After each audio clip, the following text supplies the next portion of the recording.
Yeah, so human factors engineering in the School of Engineering, Engineering Psychology, School of Arts and Sciences, I already said that, but what is it? Well, the example I often will use is if you're going to try to design a crane, you probably would want to go and talk to a mechanical engineer at some point because they could do things like tell you about materials and stresses and strains, and they could run computer simulations and figure out what stiffnesses and hardnesses and what shapes and all that kind of stuff. They could design the hell out of that crane, which is awesome to make it safe. But at some point, someone has to design the control room for that crane. And at that point, even though I love all my colleagues in mechanical engineering, they're really smart people, I just would not trust any of them to design the control room for a crane, just because it's a very different skill set. It takes people who really understand people and who understand machines and who understand kind of how people and machines need to work together. Very different from a traditional engineer stereotypically. So yeah, at that point, you don't want a mechanical engineer. At that point, you need a human factors engineer or an engineering psychologist to kind of step in and do that design work. And one of my favorite philosophers is Wittgenstein, and he has this lovely quote: even the largest telescope must have an eyepiece no larger than the human eye. When he said it, he was talking about something very different. Actually, I've always loved that quote, even before I knew human factors engineering existed. But when I started coming into this field, I realized that what he said then was really relevant. And I love that image of this huge telescope. And ultimately, it's just this little teeny eyepiece that determines whether that whole telescope is worth anything or not, right? If it's a bad eyepiece, then the whole thing is garbage. And it's the same with fancy pieces of hardware nowadays that you get, right? There's some really cool, incredibly fast hardware, but if the software is no good or if the user interface is no good, then it's just garbage. So that's kind of what it's all about. Human factors engineering, I should say. So I often, in ENP 64, which I taught earlier today, and many of you have taken before, we go through the activity of, okay, so if you did have to, if you did have to design the chair, so you see in the bottom left there, some guy sitting in a chair. If you had to design that chair, what factors would you consider? How would you go about trying to find more information? Who would you talk to? What kind of iterative design processes would you go through just to design the chair? And then the same with the displays, right? Should you have little lights that light up? Like, should there be a red flashing light if someone's about to die? Maybe. Or should there just be a little text thing? Someone's about to die. Or should there be a voice? Someone's about to die. Any of those might be good. Maybe all of them, right? If it's something really important, maybe you do want all three modes of attention grabbing to come into play. No. Right. So yeah, if you're designing the chair, if you're designing the displays, if you're designing the controls, right? Is it going to be, you can see in that case, the guy has two joysticks down below or that he's using to control. It could be one, it could be maybe, I always would love it if they had like gloves you could put on and then you can just move and the crane moves for as you move. Maybe that would be good. I don't know, maybe not. Anyway, lots of different decisions to make. And the challenge of human factors engineering for product design is to decide how to go about designing any of those things. And there's lots of factors like you all uncovered that will help inform that design. Everything from the shape of the human who's sitting there to the brightness of the indicators. What kind of displays should it be? Little dials that go left and right, or should it be an indicator that goes up and down, or should it be a numeric counter? If you want to know where the head, the hook at the bottom of the crane, if you want to know where that is, should it be a number that tells you it's 80 feet off the ground, 79, 70, or should it just be an indicator? Should it be an augmented reality glasses that you wear and it changes color as it approaches the ground? Should it be auditory so that you can hear it? That's pretty good. I like that one. Or should it be all of them? They'd be all of them. Hey, all of those are kind of real questions that you're going to have to address when you're designing products in this class even, but also in real life. In real life. All right. So yes. So at that point, if you're designing the controls for a crane, you don't want a mechanical engineer. They'll just cause trouble. No, mechanical engineer. I shouldn't say that, by the way. I'm technically a professor of mechanical engineering. And there are lots of students who are also double majors in mechanical engineering and human factors engineering. I think it's an awesome combination. If you're a mechanical engineer and you're here, then yay. Right. So yes, lots of things to think about there. And of course, that was just for a crane. Imagine if you're designing the control room for the space shuttle. Wow, look at that. And look at all the different kinds of indicators, right? On those screens at the center there, just in front of the pilot and co-pilot, captain and co-captain.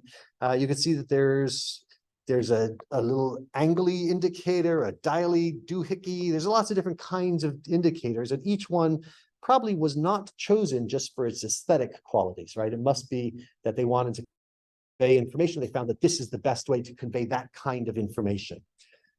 Uber, the Uber app, tells you when someone's going to arrive, and it gives you a little map of where they are, right? There's two kinds of information that it's giving you, an ETA and a position. Very useful, right? I assume it used to be just one or the other. It could have been just one or the other. And at some point, if it just told you when they're going to arrive, you probably would want to know, well, wait, where are they coming from? Where should I be looking, right? So then positional information is important as well.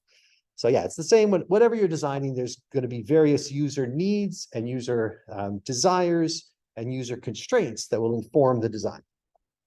All right, and of course, it's not just for controls and cranes and space shuttles, it's also everyday stuff.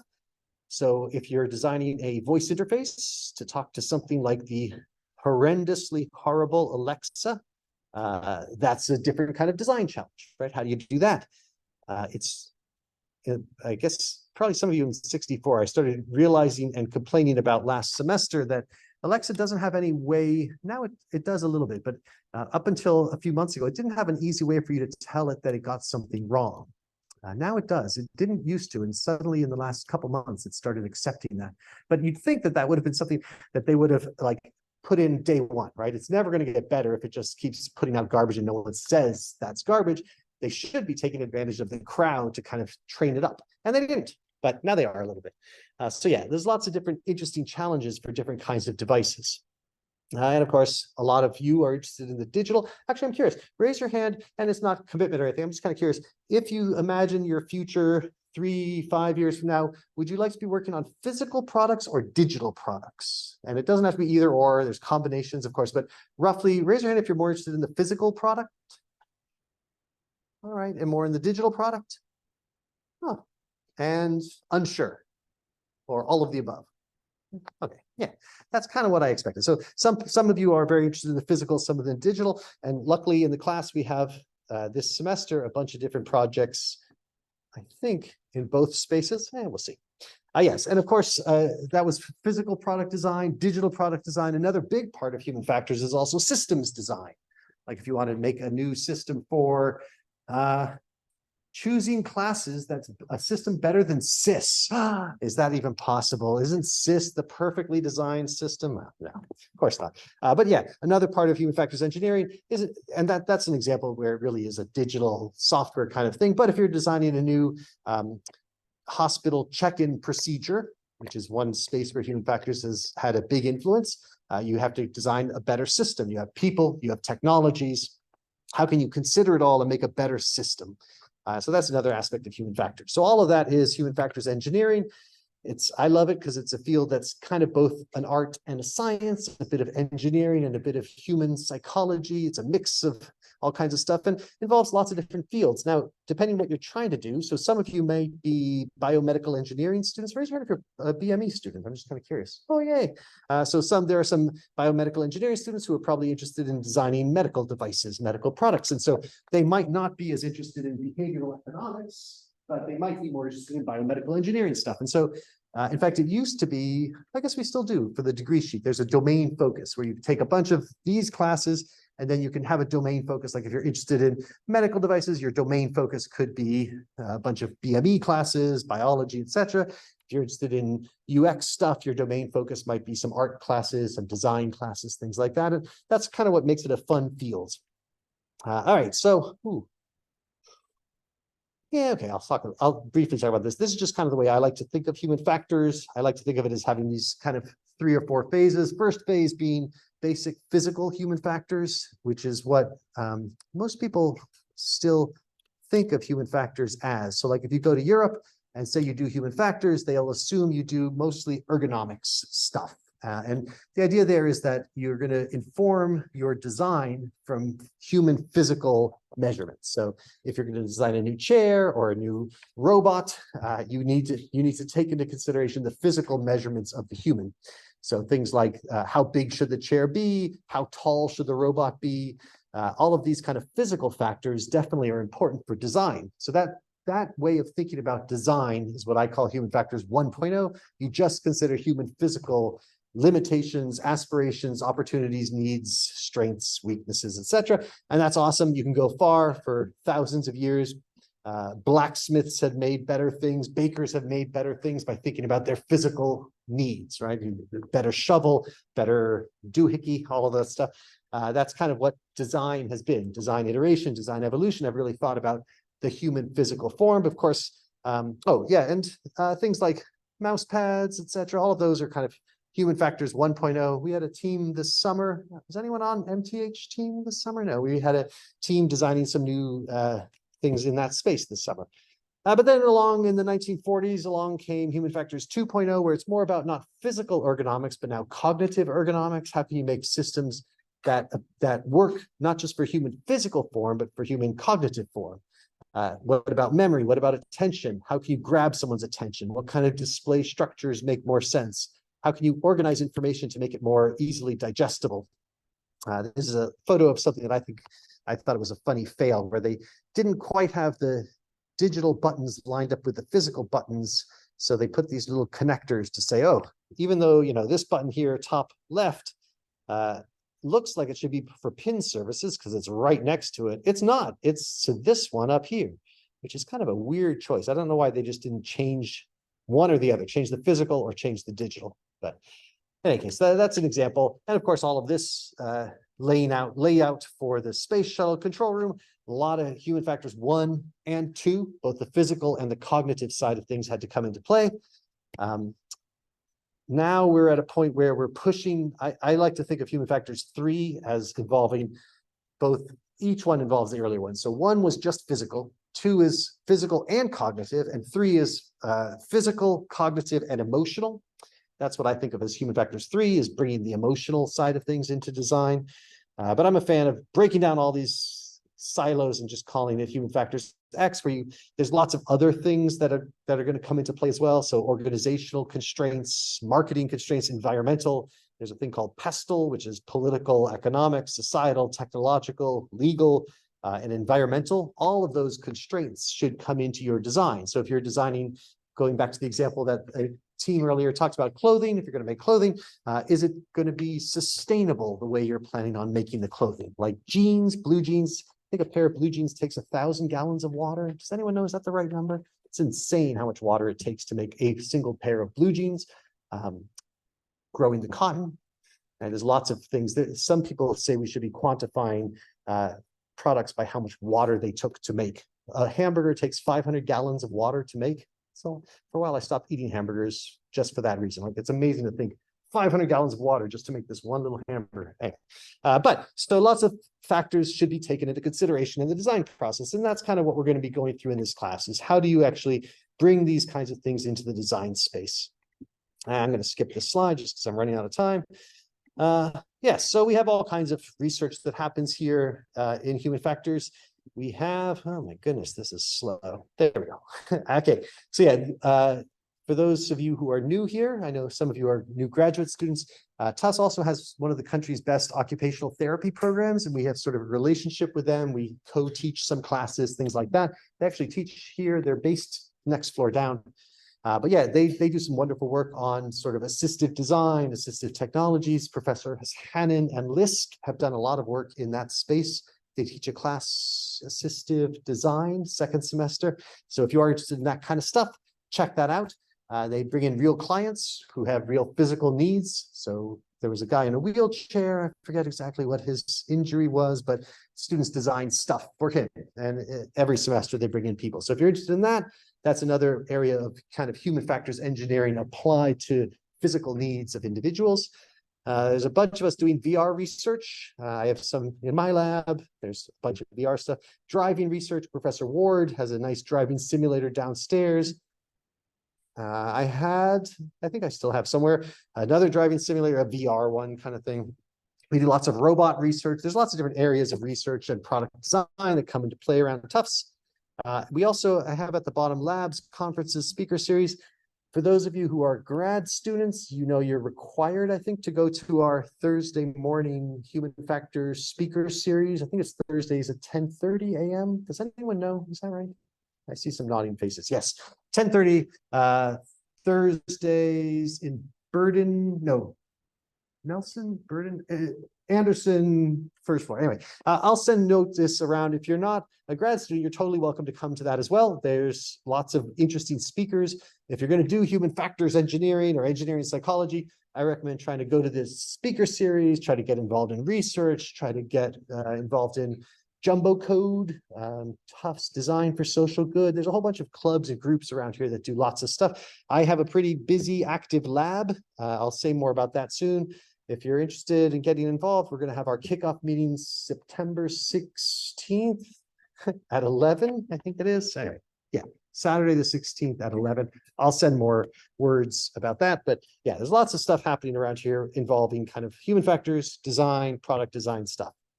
All right, whew, that was a long intro to me and the field. Now, what about this class? I think now we've laid the groundwork. It should be kind of clear what this class is all about. It's about human factors in product design. How can you take all the methods, tools, ways of thinking that you've learned and learn some new ones and use them to actually design stuff? And like it says here, you're going to be learning the design process. You're going to be learning by doing. So there's going to be lots of individual assignments. Not lots, I think there's 3. We used to have 5. And then it seemed like too much work. So then I went down to 4 and it still seems like too much work. So now we're down to 3. So I think you have three individual assignments and then 1 big group project. Right. And you'll work through all phases, everything from the kind of competitor research, patent research, handbooks, looking up standards, guidelines. Yeah, patent standards, guidelines, academic articles, all of those kinds of things. You'll do the initial research, you'll do interviewing, you'll do lots of observations, you'll do expert interviews, resource mapping, task analysis, all these kinds of different things. All these phases will come into play. You'll have to build a first version of a product. You'll then have to test it, do some usability testing of some kind, and offer up some proposed redesigns. And I think that's as far as we go.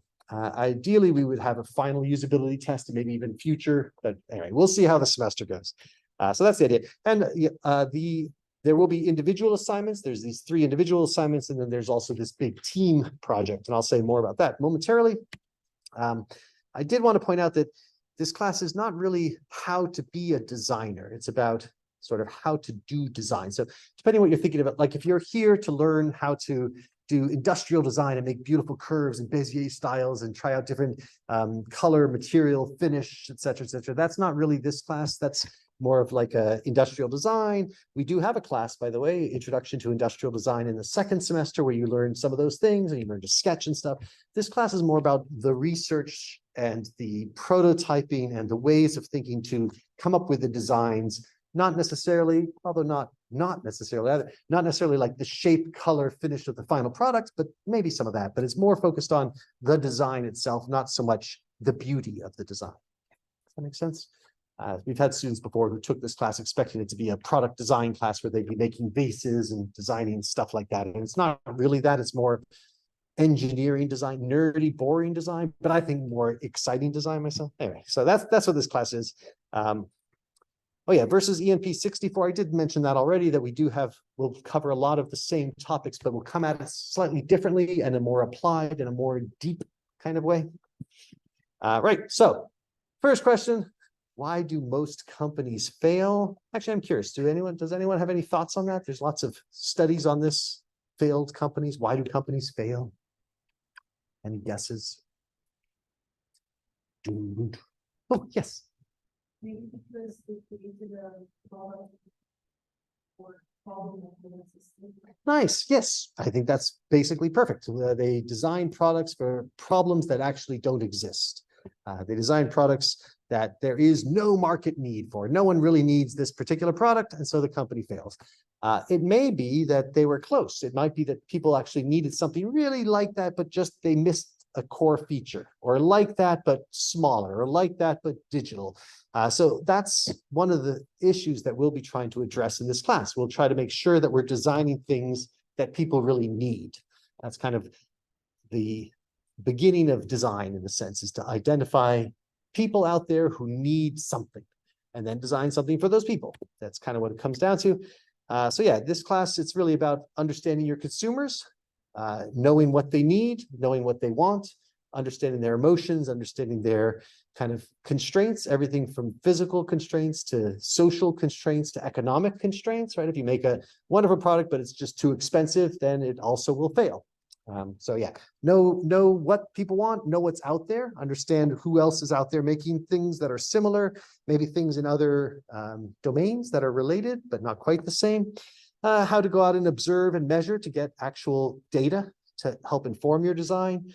Understand the different ways that people might acquire the product, use the product, refill the product, maintain the product. We had a master's student who went and worked for a company, and her job was to design the maintenance hatches to make sure that people could get in there and actually fix all the components of the product. Not sexy work, but if you don't have that, it's like the eyepiece in Wittgenstein, the product will fail. If no one can get in there to replace the toner, or to, if you've ever dealt with printers, things like that, some of the big ones, they're nightmares to deal with. Anyway, so lots of different aspects to think about. And then after you've done all of that kind of stuff, you need to start identifying all the needs. So, you know, this user needs to have a button to do that. This user needs it to weigh less than 5 pounds, things like that. So those are all the needs. And then you need to go from those needs to specific kind of engineering requirements. We'll spend some time talking about that. This is kind of everything we're going to be talking about. And then you'll use all of that to inform some design. You'll come up with an initial design. You'll try to then do some risk analysis to understand how could someone kill themselves with this? Are there potential risks here, not just physical, but it could also be psychological, legal, environmental, social risks. So that'll be another one of the areas we investigate, because if you're designing a product, you need to kind of go through that process as well. And then you build it and you test it and you iterate and refine. And so we're going to go through all of that stuff at least once in this class, which will be kind of fun. That's the plan. Right. There is a Canvas site. Raise your hand if you've seen the Canvas site. Is it out there? It is. Okay, so it's live. People can see it. Did you get this announcement email from me yesterday? Okay. All right.